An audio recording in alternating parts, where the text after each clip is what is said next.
you're optimistic by virtue of being a young person. You have probably, you look through life through a more optimistic lens than most, but also you come to this with a lot of experience. And so where do you see opportunities? Where do you see some light? Love that question, by the way. And one of the things that I've been reminding everybody that we serve, including the people on my team, is ROR for us, it doesn't actually stand for rate of return. ROR stands for return on result. And I think this time, while it's devastating, the light that I see is I'm really hoping that people get super clear on what they want out of life.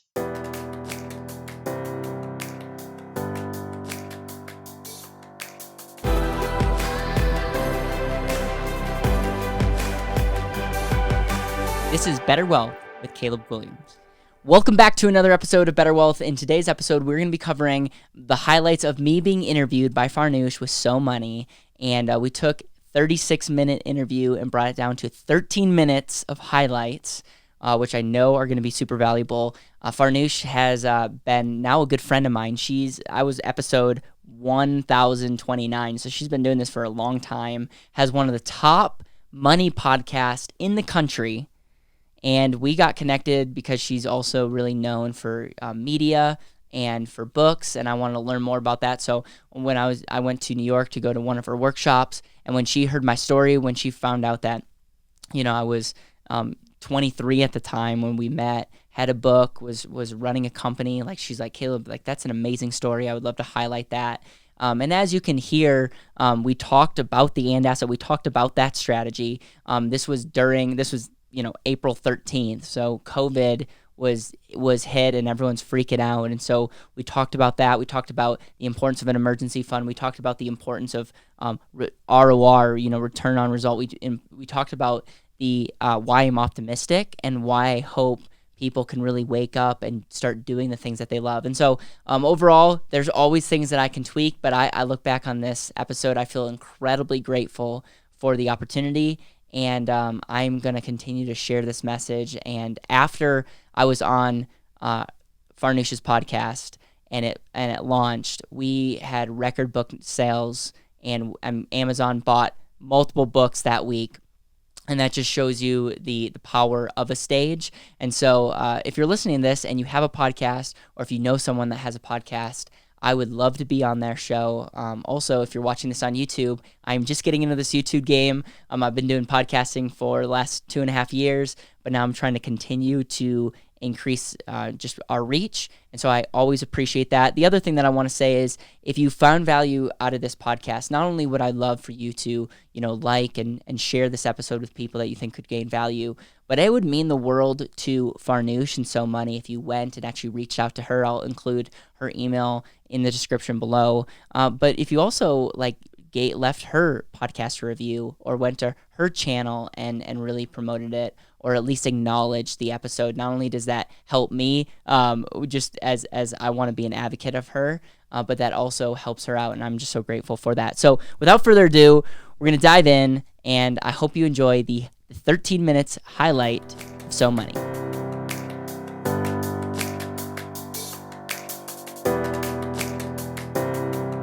Welcome to So Money, everybody. April 13th, 2020. I hear birds chirping outside, and I wish I could be out there with them. But instead, I'm here bringing you content, and I'm happy about that. I really am, especially about today's episode. We have a guest on one of my youngest guests ever, 24-year-old Caleb Guilliams, who is the founder and CEO of BetterWealth. It's a company that's committed to showing people how to have more efficiency and control over their money while maximizing their future wealth potential. Advice we all need right now, right? And Caleb is a bit of a phenom when it comes to finance. When he was little, he read every financial book he could get his hands on. When he was in college, he was promoted to take over the entire investment division at a local community bank. He traveled the country for years, learning from top financial experts. And he's now the founder of his own company, helping people with their money. He's an author of a book called The And Asset. He has a podcast called BetterWealth Podcast. And he's got some advice for us right now and some real optimism. He does think this is going to be a long and difficult road. He's not denying that, but he is seeing pockets of opportunities and how we can all shift our mindset and our money to make the most of the time period. Our health obviously is the most important thing, our physical safety, our personal health. But let's face it, a lot of that is impacting our ability to live a normal life, financially normal life. And Caleb's got some advice for all of us. Here's Caleb Guilliams. Caleb Guilliams, welcome to So Money. Hey, it is a pleasure being on here. When you were in college, you were promoted at your local bank to take over the entire investment division as a local community bank. And so what are you thinking right now? This is your first recession being as a founder and CEO of a financial company. Is this freaking you out? No, mainly because I knew that this was going to happen. I didn't know that this would happen through a virus. But when you look at all the behaviors going on, the writing was on the wall, and you're 100% right. Like being 19 years old, taking over a bank's investment department. If you can imagine for a second, like you know how young I look. Like I look like I'm 15 now. Imagine, back 5 years ago, and people would come in, and I had to develop a ton of empathy, and really got down to the level of what people really needed. And so that actually gave me a platform because I wasn't like, I didn't know much back then. I was just grateful to be given the opportunity. And then I really went on a journey and learned from a lot of people that understand how wealth is created. And I'm telling you, like a lot of my mentors have been saying that this was going to happen for a while. And so now I'm grateful that our company was prepped for this and that our clients were prepped for this. And right now we're just really trying to keep, like, number one, your physical safety is the most important thing, but then really trying to create a mindset of like, how can we create optimism and how can we take advantage, not in a bad way, but how can you take advantage of opportunities that might arise when there's a recession or potentially depression. And I just want to encourage your audience that there was more millionaires made after 2008 than any other time. Yes. And so I really do believe that coming out of this is going to be an opportunity for a lot of people listening to this. And so there's a long-term aspect to our money. But so a lot of people understand that. And I'm sure a lot of people that you've interviewed that's the message that they have, which is amazing. But another core principle that the wealthy and the banks and the people that really take advantage, especially during these times, understand the power of control. And the idea of control is, what is the value of having access to capital, access to money, to use money in a way that can help give you a greater rate of return or give you access to different opportunities. And when I was 19 years old, Farnoosh, I had a dilemma, which is a very first world dilemma. I didn't know if I should invest my money or if I could keep it liquid and invest in myself because I knew that I was going to be an entrepreneur.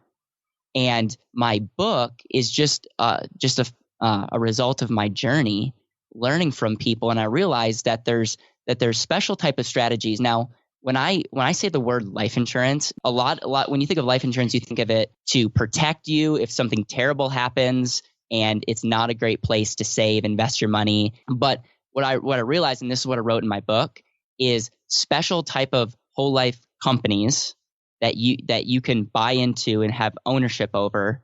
You can structure those contracts where you get a little bit of life insurance and you maximize the cash. And when you do that, your cash will grow tax advantage without losses the rest of your life. And most importantly, it will give you access and control over that money to be able to use to invest in yourself, invest in the market, invest in whatever things that you want. And so essentially, we use this strategy, the and asset, not as an investment strategy, but a safe place to redirect capital where that money will grow safely the rest of my life, tax advantage. But we also give our clients access over that capital to then reinvest or have an emergency account and for times like this, just be able to survive. And so that is like the switch with my book is we have to understand that there's two functions as it relates to our money, long-term and short-term. And we want to maximize the efficiency But to maximize the efficiency, you need to understand these two timelines. And the and asset, what I write about, is the best way to save and use your money, not invest. But if you can save your dollar and have it grow the rest of your life and also still have access to utilize that dollar throughout your life, now you're giving $1 multiple jobs. And the thesis of my book is the person that can give $1 more than one job will win in the end. What are the caveats? Because obviously whole life insurance can be expensive, right? And so I was reading a statistic recently that when times are tough, and times are tough right now, if you have a whole life insurance policy and you've lost your job, well, it's really hard to keep up with that policy. They can be, I think the average policy is like $800 a month. Any advice, or what are some of the things to look out for? Yeah, there are a lot of things to look out for. So number one, flexibility is super important. And so within whole life, there's a required base premium. And then there's other riders like paid up additions riders. And where most people go astray, they don't give you any cash value early on and no flexibility. Well, if you understand the rules of the game, you can create tons of flexibility, meaning you could drop your payment all the way down to zero and immediately you would have access to capital. The biggest difference is when you're utilizing a whole life strategy, you want to maximize the cash and minimize the insurance. And most people, I would say 95% of people, do the exact opposite. They're getting expensive life insurance that, quite frankly, you're not going to use now, and then you're on the hook for this massive payment. And then times like this make it where you have to cancel your life insurance. And so think about this. Unfortunately, it's in the same ballpark because we're using the same companies, but they're totally different contracts. One is a typical contract that most people are talking about, and ours, think of overfunding. Think of reverse engineering what it ultimately meant to be. Is it a loophole, or this is something that is just overlooked? I would say the fact that when you place your money in here, it will grow tax-free, it can be used tax-free, and it will get passed on tax-free is definitely the reason why most banks, Fortune 500 companies, and the wealthy people that I've learned from store a lot of capital in these contracts. And again, when you reverse engineer the way you think about it, you're saving most of your money and you have access to all your money. And yes, I would say if you look at the people that have used this, it has been used as one of these savings tax-free loopholes that's legal, but there has been some changes made in history because there's been people that have taken advantage of it. We'll see what changes in the future, but as of right now, it is definitely the greatest place to save and use your money. And the money grows, I would assume, at a better rate than putting it in a bank account. So right now we're looking at a long-term growth rate of anywhere from like 3.5 to 4.5 actual tax-free growth. You have to consider the insurance costs. Like a lot of people that talk about products, like you have to look at everything. But the thing that I point people to is, yes, it might, let's just say 3.5% tax-free growth. Well, you have to factor in taxes to that, which might bump it up to 5.5%, 6%, which is not going to change your life, by the way.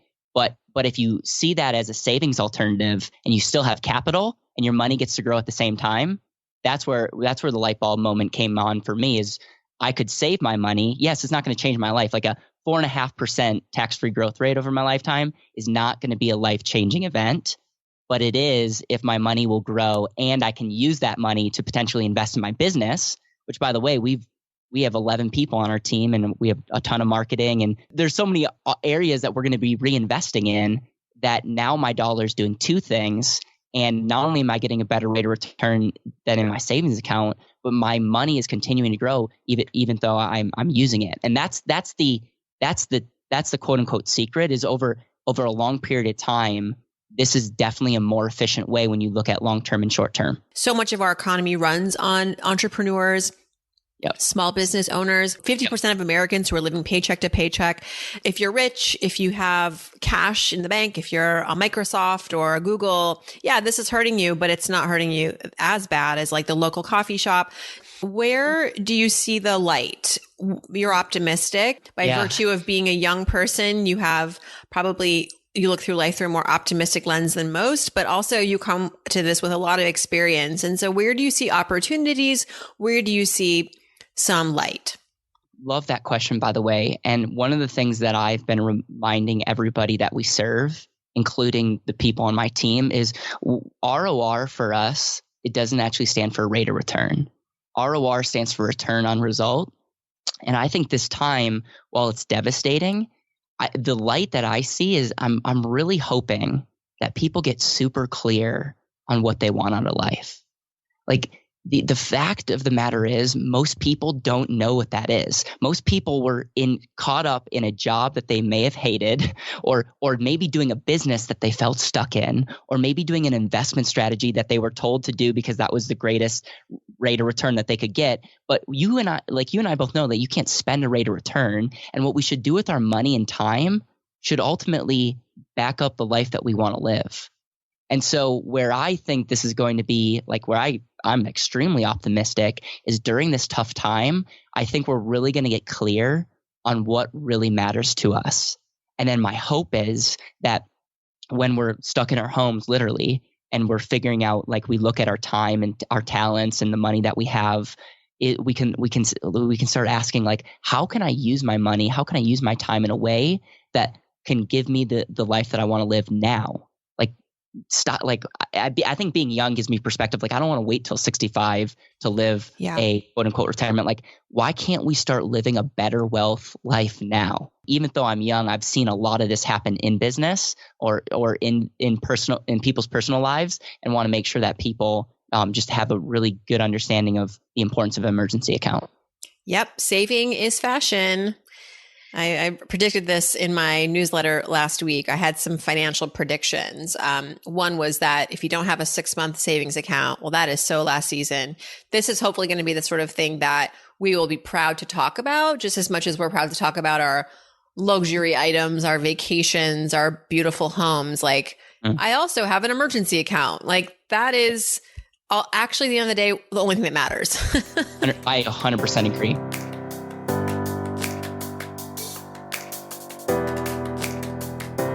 I hope you enjoyed those highlights. I, again, just want to say thank you so much to Farnoosh and the whole So Money Nation for embracing me, for listening. And I just so much enjoyed it, and it gets me excited for knowing that there's other podcasts, there's other stages to win. If you're on YouTube, I would love to hear your biggest takeaway in the comments. We read every single comment. And I would just love to hear your biggest takeaway. If you have any questions, you can also reach out to me at caleb@betterwealth.com. And again, we want to continue to bring you value. This is the first highlight reel that I did, but I just thought you guys would be interested in getting a condensed version of my biggest interview and maybe get a nugget or two of how I explain what we do and our company and our mission. And it comes down to this: make sure that whatever you do with your time, money, and abilities is helping you live a more intentional life, because life is short. I think one thing that COVID has taught us is for a second, some people not at all, and some people are still freaked out, but it just gets you to think about, wow, life is so important. So make sure not to take it for granted. And again, Farnoosh, if you're watching this, thank you so much from the bottom of my heart. And I look forward to coming on your show sometime in the future to share more things that we're doing at BetterWealth. And until next time, go out and have an amazing rest of your day.